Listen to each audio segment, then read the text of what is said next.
I wish more optometrists and people in the optical field, opticians, whoever it may be, your office manager, really, really understood the business side of medicine more so we can stop being the pawns in the entire system, not apologize for our success, but also get the value from taking care of patients, because that's really where we're struggling. Welcome to The Focused View, the podcast for eye care professionals across Australia. Brought to you by Opticare. In each episode, we bring together leading eye care, optical and business professionals to share valuable insights, practical tips, and the latest trends shaping the optical business landscape. I'm your host, Michael Nasser, and together we'll explore innovative strategies for practice growth, patient care, and business success in the eye care industry. Whether you're starting your career, managing a practice, or just looking to stay ahead of the field, The Focused View is your source for inspiration and knowledge. Brianna, it's an absolute delight to have you on the show. Welcome. I'm excited to be here. You're our first international guest, so it's something that we're very excited about, and very excited about the chat that we're going to have. Before we get going, your journey, from what I've seen, is really inspiring, and I want to talk about that and break that down for our audience as we get going, just to give them a bit of an insight as to who you are and the like. So can you take us through your journey from what you've been doing to where you are now, and obviously being an optometrist, how that all started for you, and being an owner now, and what that's all like? Well, I'm absolutely honored to be your first international person. I think things like this, where it brings us all together and seeing how similar we each practice and some differentiators in all the ways that we practice too, and bringing all that together is awesome. So again, thank you, Michael, for having me on here.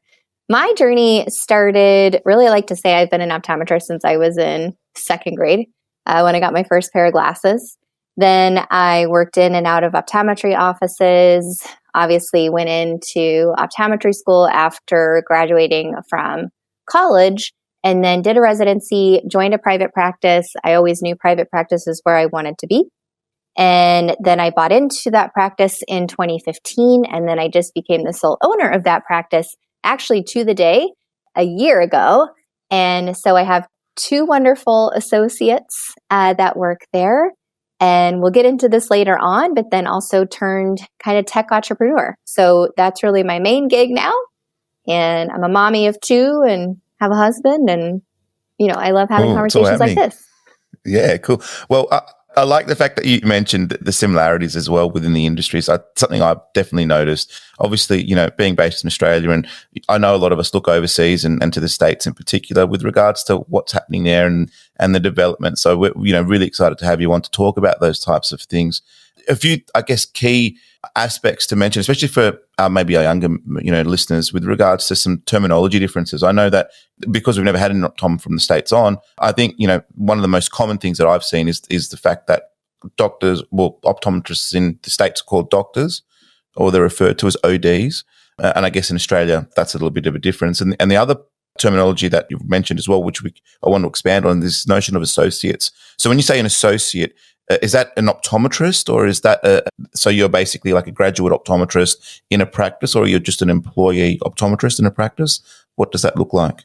Yeah, so in the United States, we are doctors of optometry, and we are considered to be doctors here. So, optometric physicians.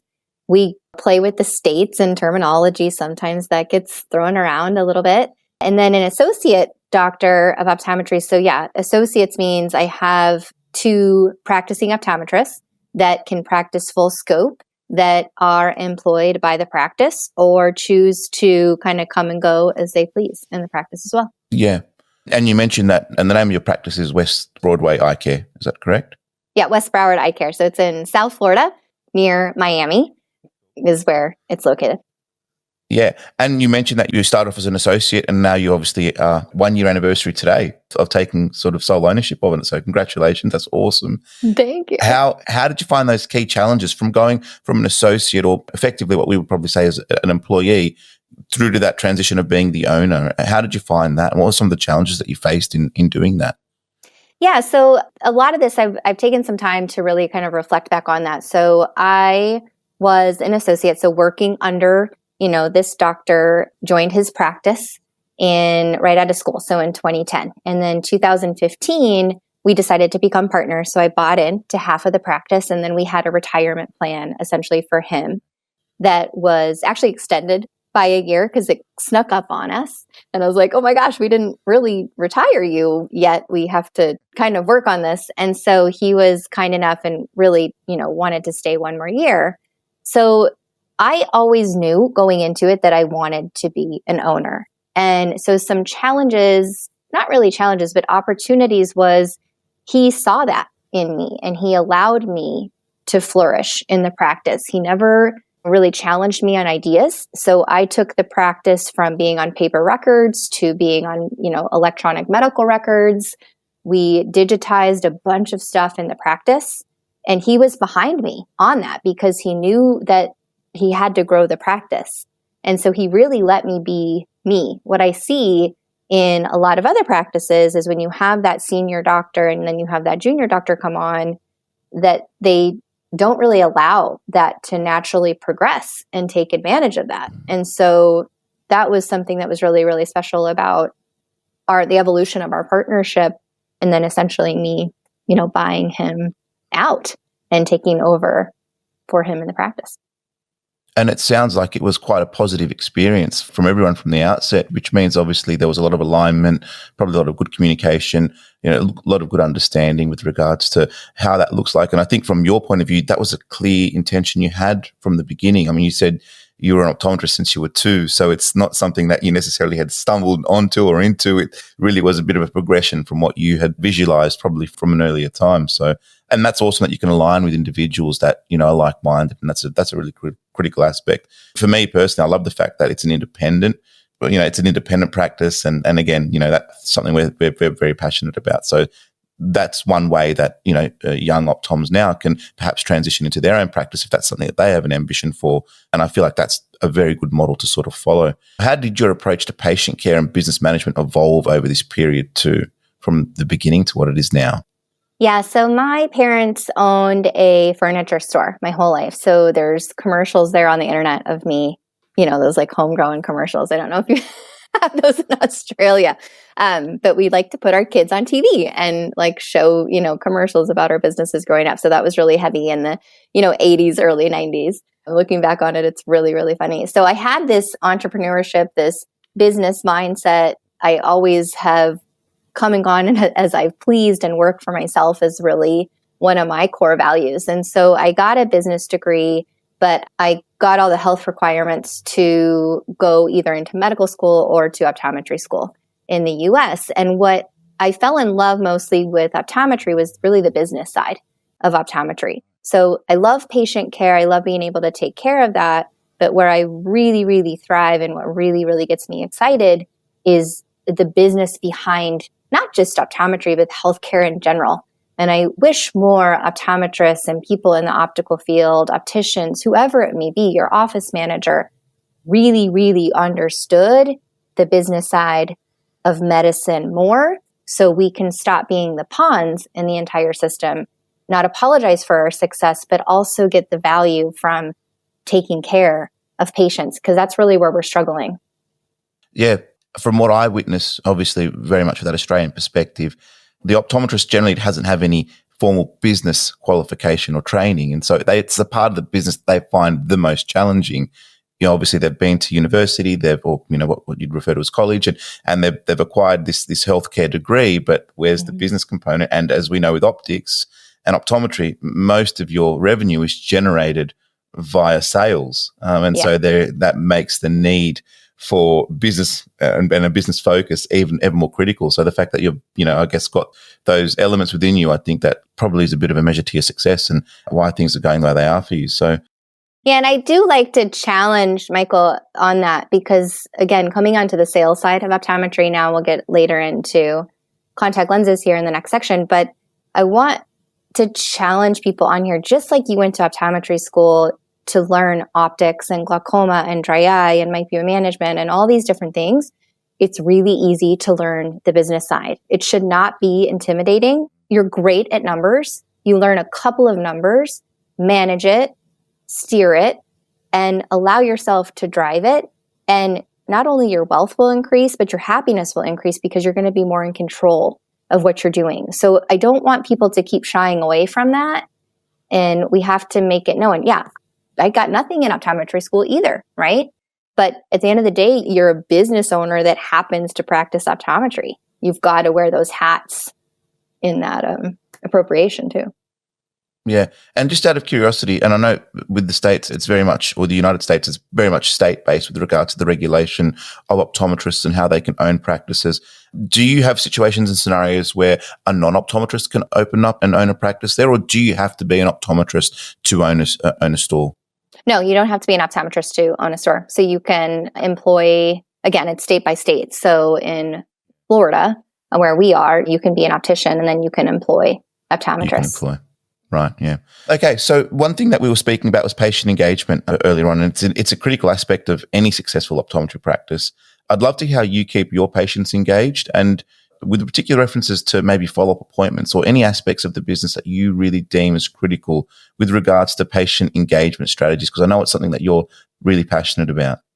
Yeah, patient engagement, and this also, more of my passion comes from the doctor contact lens side in really knowing what we have in practices and being able to mine it. And then also being on like the cold calling side of this as well, and getting doctors to say yes to a demo with doctor contact lens, right? We're really lucky where patients call us. They want to make appointments with us, right? There's not a lot of cold calling that has to go out there. I kind of laugh where, yes, you need your social media and all of these things, but if you look at who's engaging with your content, it's typically other optometrists or people in the eye care space, right? So you really only have a patient in your practice to engage with them then and there. And then if they have a problem in the future, you want them to know that you're there, right? So we use technology to really enhance everything from how they make an appointment with us, how they do their paperwork online. Reviews are huge, right? So we want to make sure that they're satisfied. And then just on missed appointments and missed opportunities. So we do a lot of texting with our patients. So making sure that they're coming to the appointment that hour before, they're reminded, hey, we're going to see you in an hour.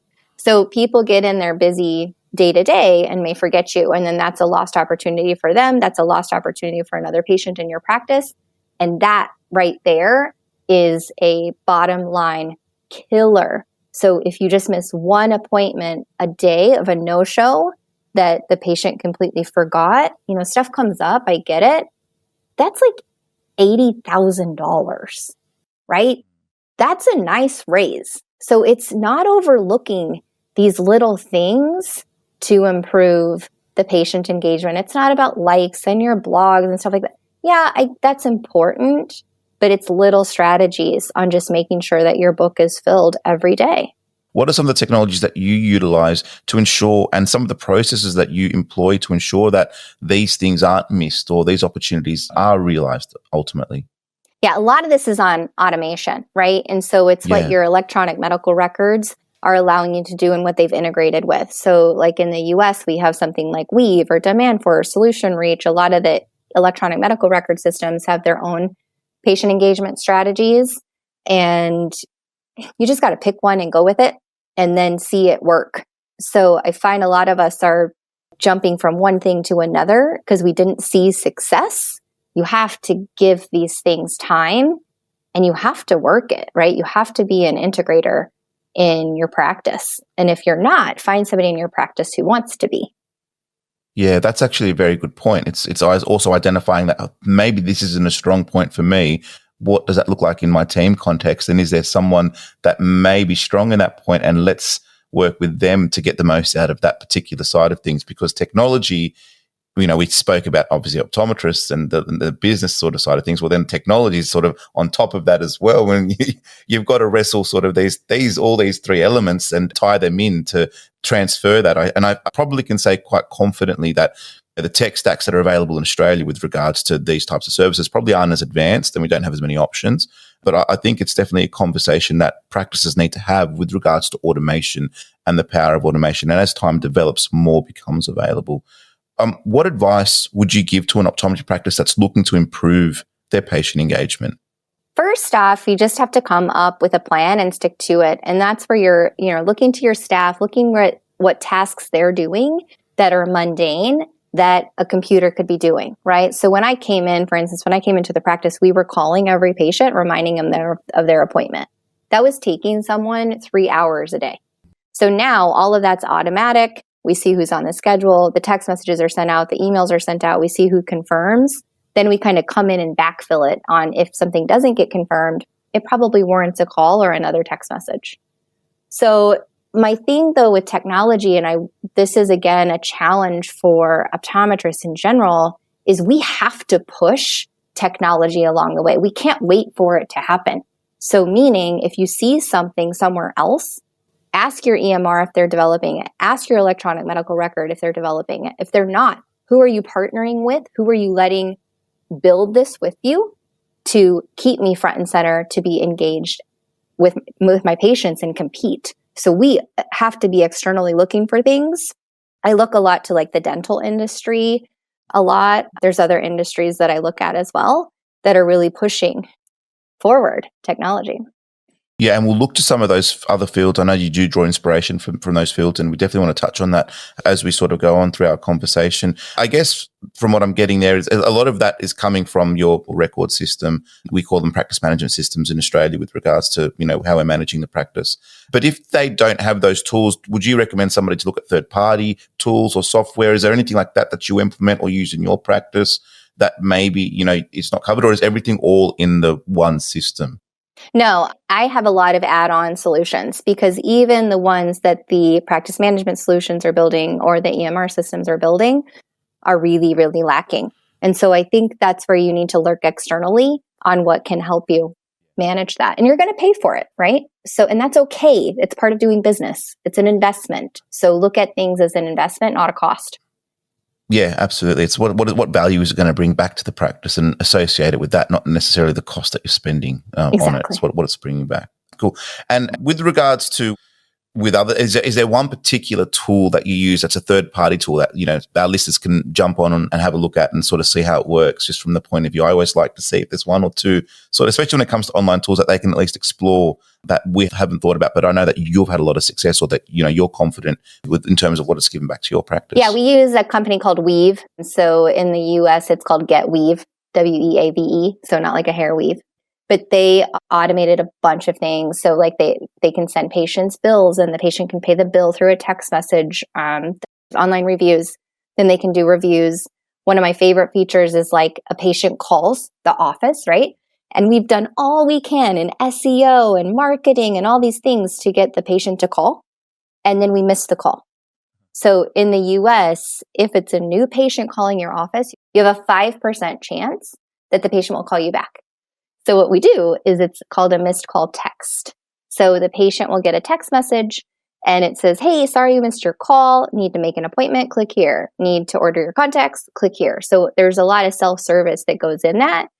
When you work so hard to get a patient to call your office and maybe you're down for lunch or doing a staff training or whatever it is that you missed the phone call, it's just a really competitive market in the US that the patient will be on to the next practice. So you guys have a little bit different scenario in Australia, but it is, but it's relative, a smaller market, but just as competitive, I guess, if you look at percentages of patient to stores, and I guess that depends on whether you're in the city or whether you're in a rural location, and I'm sure that's the same for you guys as well in that regard. Something you mentioned on there towards the end there was contact lenses, and I know it's something you're very passionate about. In Australia, contact lens sales seem to be a neglected area for the most part. There are obviously some practices that do quite well with it, but for the most part, it seems to be a battle that's been lost to the online world in Australia and in particular. Can you share how contact lens sales contribute to the success of your practice and your overall view of contact lenses and how it works for you? Yeah, I kind of take this back again, becoming an optometrist from my first pair of contacts in second grade. So contact lenses changed my life. It changed how I viewed the world not only, but gave me self-confidence. And so contacts are near and dear to my heart just as a patient. When it came to the sales of contact lenses, we're going the same way as you guys are. And so online is getting really, really competitive. And it's not an area that I'm willing to give up on because 30% of our patients that we see, 30 to 40% of them are contact lens wearers. And in the US, that makes up a good chunk of our income. And so, yes, it's looked at as low margin and difficult to deal with. But again, it's really low hanging fruit. You're the one that prescribed the lenses, right?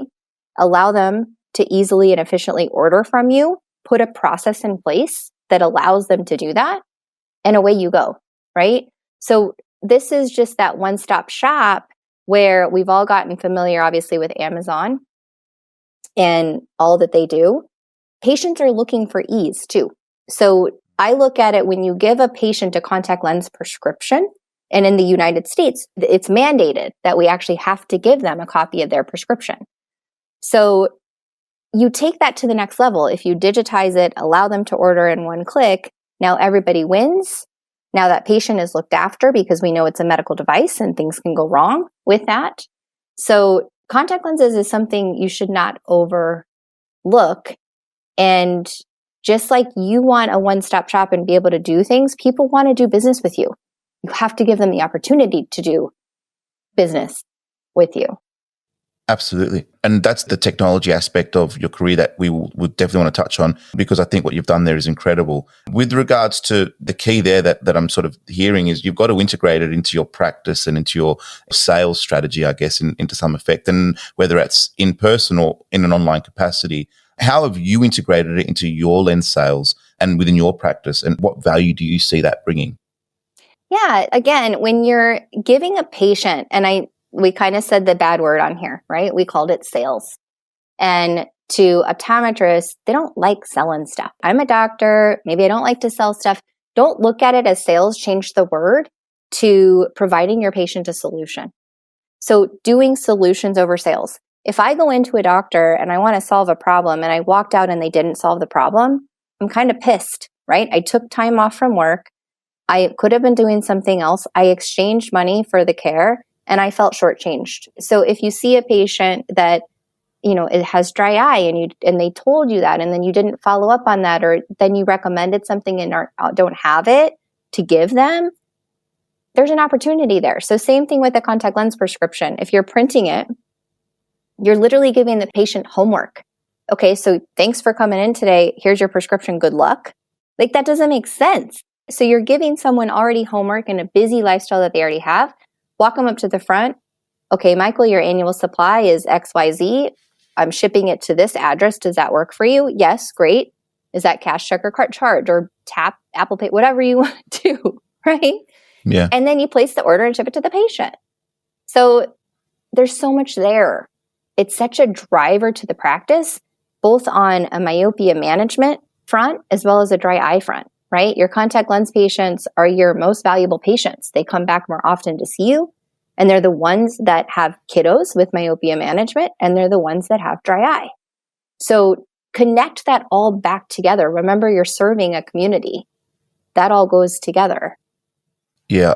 I love that aspect of the holistic nature of how you're viewing contact lenses. And it's not an isolated sale. I know we refer back to that dirty word, but it's part of a broader service that you're providing, or a solution, as you've indicated, that we need to sort of lean towards that we are providing. And so in that scenario and in that environment, if you think about it that way, what ways can you incorporate it into your practice so you provide that solution holistically to your patient, notwithstanding the benefits that can come by way of it, with other treatments that it could be integrated with, and obviously the broader concept of the family members that will, invariably be hopefully part of the practice too.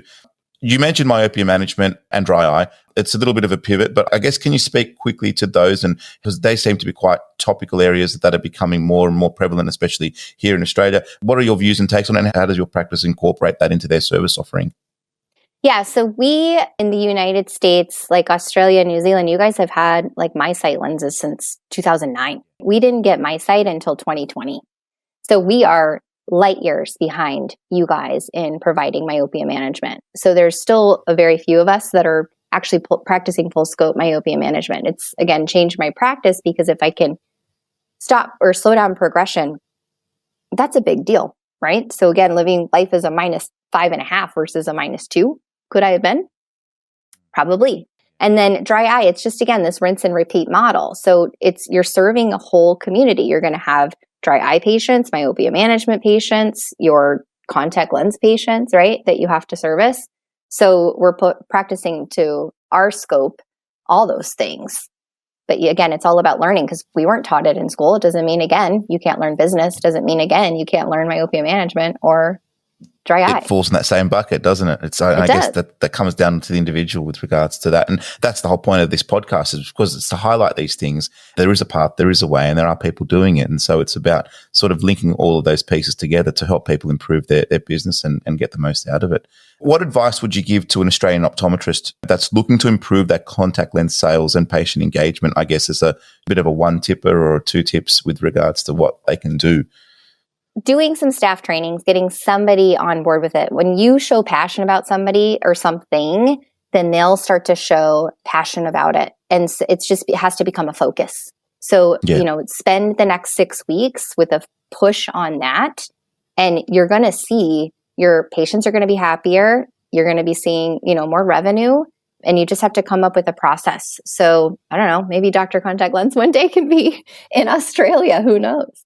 You never know. And I definitely can't wait to speak about that because that's exciting. Before we jump to that, I want to speak about something that I know you're very passionate about and something you've had a lot of success with, and whether it comes naturally or something that you've worked on, but it comes with empowerment and leadership. And they're obviously key ingredients to running a successful practice. What are some of the, I guess when it comes to this area, what are some of the obstacles that optometrists face in achieving success, and how do you view this whole area with regards to how we as leaders of businesses and practices can empower the team and that concept of leadership? Yeah, leadership means a lot to me. I've been doing a lot of work on that. Again, you're on our roadmap to become an optometrist, right? You finish your high school or whatever you guys call it, then you finish your university studies, and then you go to optometry school, and then you're dumped into this leadership position. Some of us have, naturally become leaders. Some of us really haven't. So I really work on that skill. Where I've really honed in on it is because a lot of us really didn't have normal jobs or worked for a CEO or knew what a COO was or a CTO or all these things. I've had to learn that in building Dr. Contact Lens. But I do a lot of reading, and I work on filling my cup first, because I realized that they're looking to me. So about a year ago, I read the book called Buy Back Your Time by Dan Martell. Great read. I was able to hire an executive assistant to come on board with me. And your team, they really, really need your help in building them up too. So you have to keep building that muscle for yourself and empowering yourself so you can empower others on the team. So that's, again, through reading, doing things like this, listening to how other people are doing it, looking for external sources to fill up your cup. You really, really have to work on that. So I've been fortunate enough to put people around me and processes in place to do that, because it can be very, very lonely. Yeah. And what are some of the common obstacles that optometrists face in achieving success that you've noticed, I guess, in your observation? We're not understanding the value that we fully bring to patient care. And I think that that's what's leading to that. And I use the word in quotations, burnout. I hate the word burnout, because burnout to me is just not feeling valued, or that's what it is, the definition to me. In the United States, we're not really valued in the healthcare system. We're told that the vision plans are going to overtake the medical plans, and it's a disaster here in how we manage diseases in the United States. So what we're facing is we're not doing the work to achieve success. We're also not defining what success means to us, right? We all have all these loans that we have to pay back. It looks like a huge mountain to climb.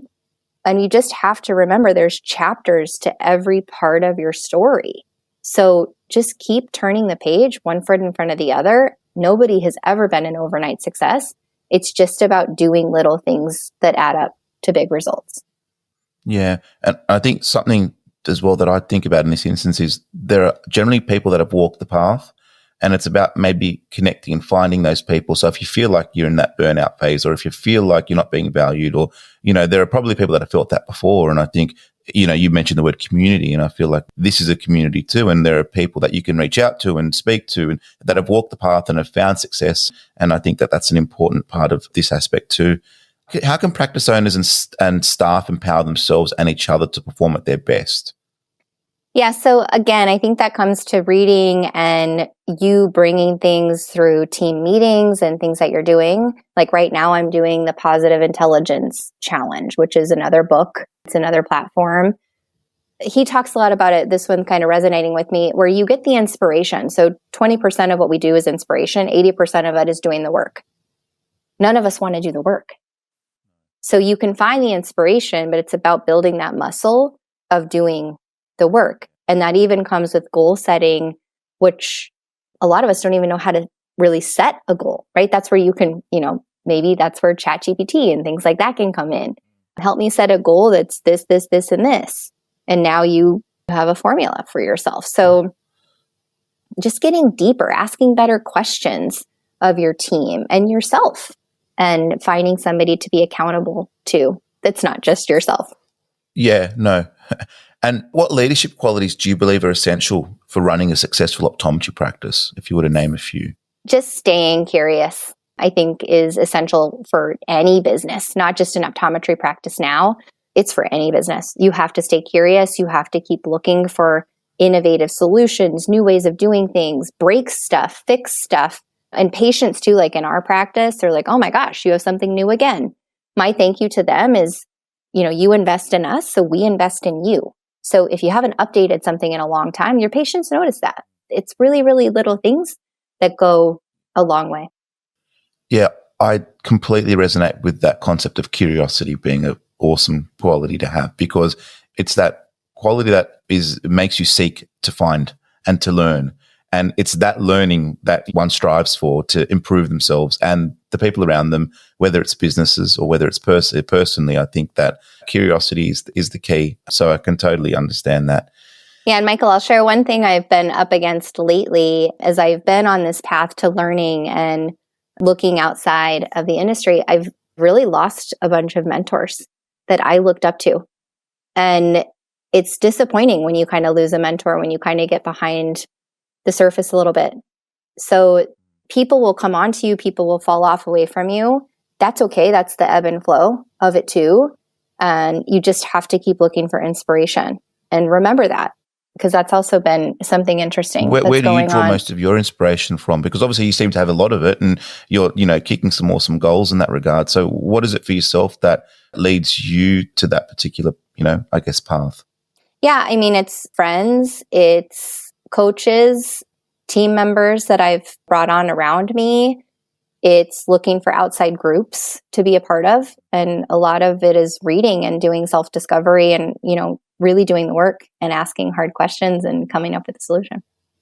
Leveraging technology in optometry is something that you've been able to do very well. You've mentioned Dr. Contact Lenses. It's obviously a big part of you and what you've been able to achieve. So can you talk some more about that and share that journey and talk to us about this technology that you've developed and introduced into your practice and to the optometry world in the States? Yeah. So Dr. Contact Lens, Jen and I, we both became private practice owners at about the same time, faced again with online retailers and said there has to be a better way to do this. So we came up with a solution where it sends a text message to the patient when they leave, where they can download a copy of their prescription, but easily order through Dr. Contact Lens. And then right now in the US, we're integrated with all of the major distributors and then some of the contact lens manufacturers indirectly or directly to send the contacts to the patient. And then they're put in the proper reorder cadence. So we also connect with some of the electronic medical records, so there's no double data entry. So when we talk about efficiency, that's where some people lose it, right? Is, okay, so now I have to go to another website, type in first name, last name, date of birth, all these things. Yeah, that's time consuming. So anything that a computer should be doing, a computer should be doing. Anything a human should be doing, a human should be doing. And that's where we are advancing in technology. Right. And one of the things that we spoke about in this regard was over there, I think contact lens distribution is maybe slightly different to what it is here. For the most part, there are probably exceptions, but you mentioned that there are warehouses that stock contact lenses for the most part, and that's all the companies have that all in one location. Correct. So that's something that I think is a really interesting concept, and your technology is effectively figuring out when the patient needs the contact lenses, and then is sending them communication so that they can fulfill that particular need, and it can be delivered to their store, to their house, to their residence. And again, it's just done all seamlessly and integrated through the platforms. Yep, that's what we've done. And how have you seen, I mean, I guess I can assume the answer, but I want to ask in any case, how has this technology impacted your practice and patient experience? Oh my gosh, patient experience. Like I had, again, we're up against the same thing you guys are with online. Patients will come in and say, oh my gosh, Dr. Rhue, best eye exam I've ever had. Can I have a copy of my prescription to go to this online retailer? Well, that was fun. Like, unless you're charging appropriately for that, I'm hoping that you're going to buy your contacts from me. So what's been fun about it is like, age doesn't matter. It's your 20-somethings, it's your 60-year-old something, it's everybody in between, where they come in and they're like, hey, I want to order this here from Dr. Contact Lens. That was super easy. And I'm like, score. So we know that is seamlessly integrated, as well as the staff time. So it's just made it a very effective tool to connect the prescriptions back to the practice, connect the patient back to the practice. And it's been fun. Yeah. And what inspired it all? I mean, you mentioned that it was you and Jen. Jen is a colleague of yours, or is a friend, to embark down the journey of developing something. Oh, God. I mean, we're fortunate. I'm in the process of developing a practice management software, or an AHR, as you refer to it, for the Australian market, which is we're in the final stages of it. It's been about a 6-year project, and I've got about 4 developers. And it's like, how does an optometrist from that point of view just say, you know what, let's identify the need, get the inspiration, which is the 20%, right? But then it's the 80%, as you mentioned, delivery of that. So how was that journey, and what did you learn from that? Oh my God, we could write a book on that one, Michael. Yeah, I can imagine. It's been a hard journey, to be honest. I thought for the longest time we were building a website. I mean, this thing now has like 70 different integrations and how it's all, stable on the background. And then my favorite thing is people are like, so this is free, right? And I'm like, no, like, no, I it just works, right? Like, this is nothing. Like, yeah. So then, like, the whole thing comes in marketing and sales and getting people to use the product and getting their staff on board. And really, everybody digs their heels in when it comes to change and change management. I don't really use the word change anymore. It's just evolution, right? So when you're launching yours, everything has to evolve. Like, we are not the same person we were before we started this. We're not going to be the same people when we end. No, for sure. And I don't know how you find optometrists in the States. From an Australian point of view, for the most part, they're relatively conservative. Very with conservative. Technology.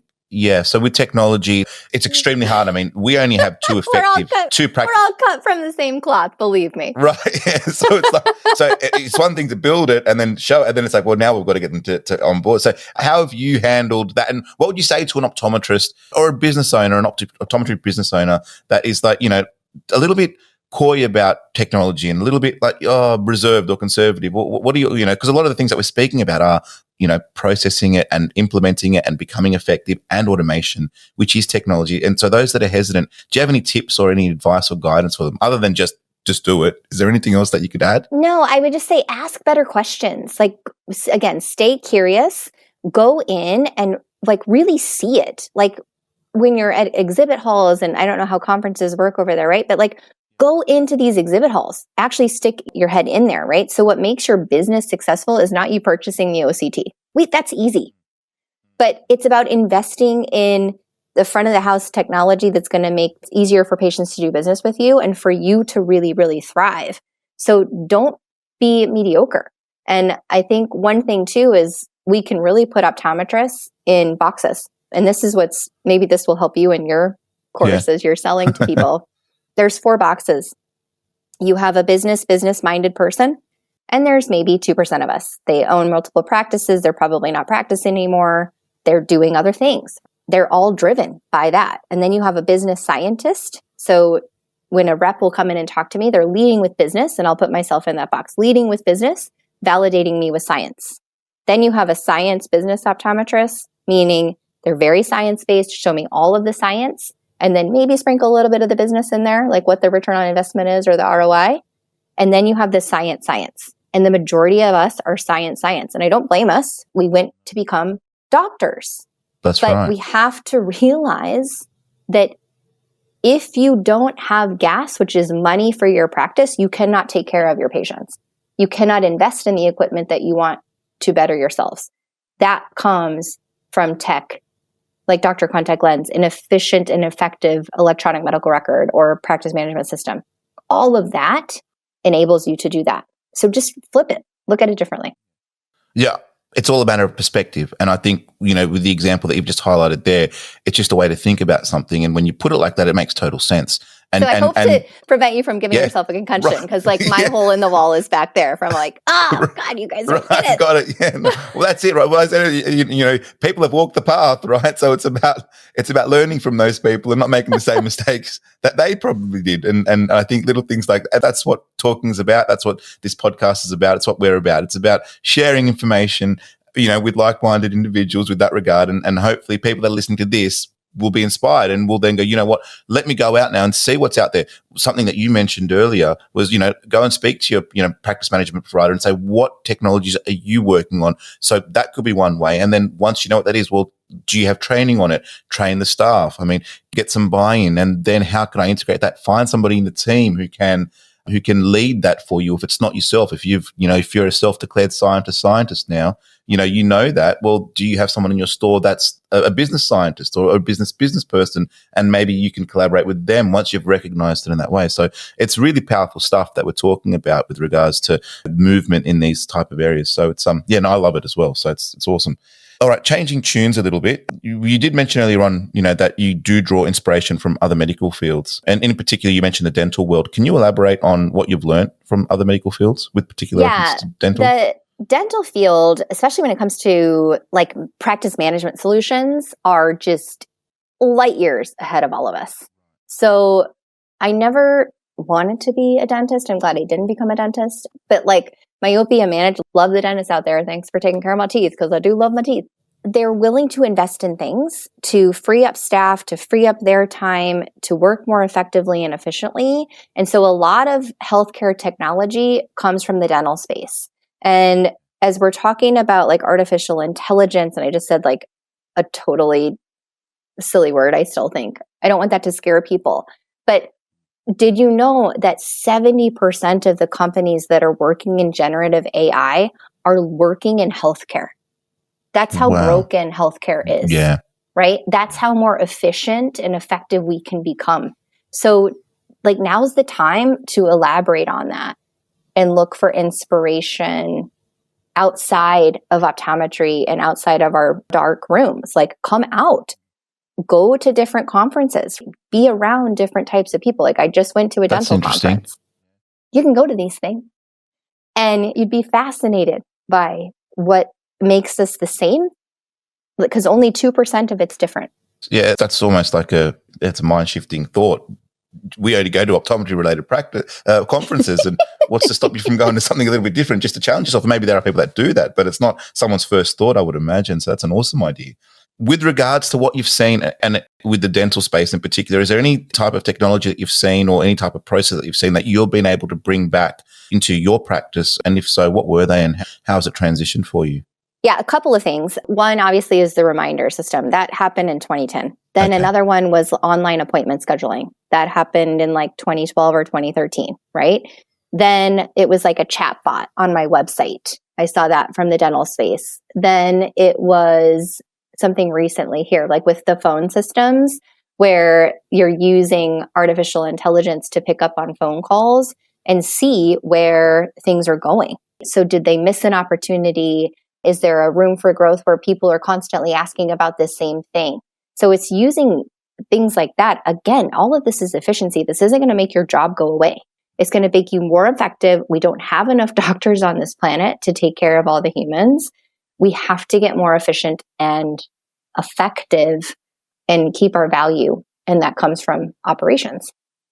Yeah, I love that. And is that how your involvement there is? So you're just being involved in going to conferences and seeing how they do things and just learning from them, I imagine. Yeah. Yeah, cool. As we sort of wrap up our conversation, I'd love to share some actionable tips. And I feel like we've already given a heap anyway, but let's do some more. I love your terminology, a heap. We definitely Right. They're so cute. I love it. Okay. Well, that's like it's yeah. I guess that's some of the nuances, I guess, of the language here. One thing that I've been told in the past, it's a bit of a diversion, but when I was traveling to Europe, something that we do in Australia is we say the word beautiful a lot. So when we describe food, like I'll eat food, and they'll be like, "Oh, Dalga, that's beautiful," and it's like, and I think the person was from Mexico, and they looked at me like, "How is food beautiful?" So I guess there are terms and concepts that are just common here, obviously, that, anywhere else they seem a little bit different I just love it. weird. I love it. Okay. Makes Cool. me so Well, happy. yeah, so if we're coming back to those tips for optometry business owners, what are some actionable tips that you can share with our listeners that can help them enhance their practice? Obviously, it could be a repetition of something that we've discussed, or it could be something that's a little bit more, bespoke or different, or maybe not first thought of. What would be something that you could leave them with regards to some actionable tips? Get a whiteboard. There's so many things that can come into your mind, but you have to give yourself time to do it. So if you're seeing patients, let's say you're seeing patients 2 days a week or 4 days a week, 5 days a week, condense some of those patients and see your patients 4 days a week. You can see the same amount of patients effectively in 4 days a week. Give yourself that day a week to work on your business, but make sure you're working on your business. And you do that with whiteboard sessions, and you just see where it will take you. And then you put some actionable items around that. So whiteboards have been, and again, I learned that from the tech space. Whiteboard. Yeah, I love that. And it's something that's in your face and it's there and you can write on it. It's visible, it's tangible. It's a present reminder, I imagine. You mentioned books, and we've spoken to two. I think Buy Back Your Time was one, and The Positive Challenge, I think you referred to. What are some specific books or resources that have been particularly influential for yourself in your career? I mean, the ones you've mentioned, or perhaps some other ones that you can think of. Yeah, some other ones is like The Gap and the Gain. Again, when you're dealing with different personalities, like, do you know how personalities do it? So like, have you done a DISC profile? So DISC, do you know where you are? I make my staff do some of these things too. So we're communicating effectively. One of the books I'm reading right now is Super Communicators.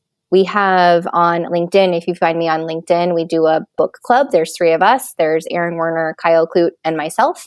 So we've done where we break down some of these books. So I read a lot. I listen to other podcasts and music, and yeah, that's it. And with regards to something you mentioned earlier, you've got 2 young boys, and I'm sure this is a common challenge that we all have with regards to, family and work life. How do you balance your professional responsibilities with personal life, especially being the mother of 2 young boys? I don't think there's such thing as balance. It's just when you're saying yes to something, you're saying no to another thing.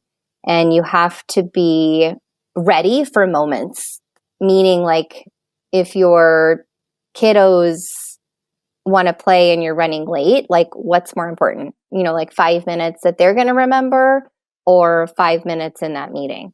So it's really getting in your calendar and getting off the things that you shouldn't be doing. That's where the Buy Back Your Time book was just a life changer for me. Like I was drowning in emails and somebody else's to-do list. Essentially, your email is somebody else's to-do list.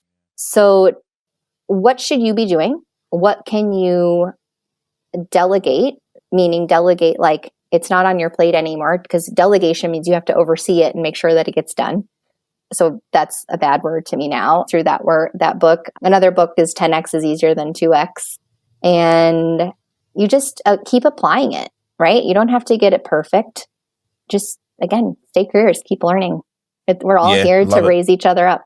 Awesome way to end it. Stay curious. I mean, I think that's really sort of sums it up quite nicely with regards to what we should be doing, especially when it comes to the things that we've discussed. Finally, how can people contact you or find you if they've got any questions about what we've discussed today, or want to, pick your brain with regards to some aspects that they're thinking with their business? How can someone find you? Yeah, find me on LinkedIn. That's my jam. So Brianna Rhue. So I'm right there. All those details will be in our show notes for anyone to check out, including references to the books and some of the other resources. Get Weave, I think, was something else that you mentioned as well. So if people want to check those out, that they can check in on the show notes and take it from there. But Brianna, thank you so much for your time. I really love this conversation. It's been really insightful and I've taken a lot out of it. So thank you so much. Same. Thank you. Stay connected by subscribing to The Focused View and visiting our website www.thefocusedview.com.au for additional resources and episode summaries. We look forward to your company again in our next episode. Until then, keep focused. I'm Michael Nasser. Bye for now.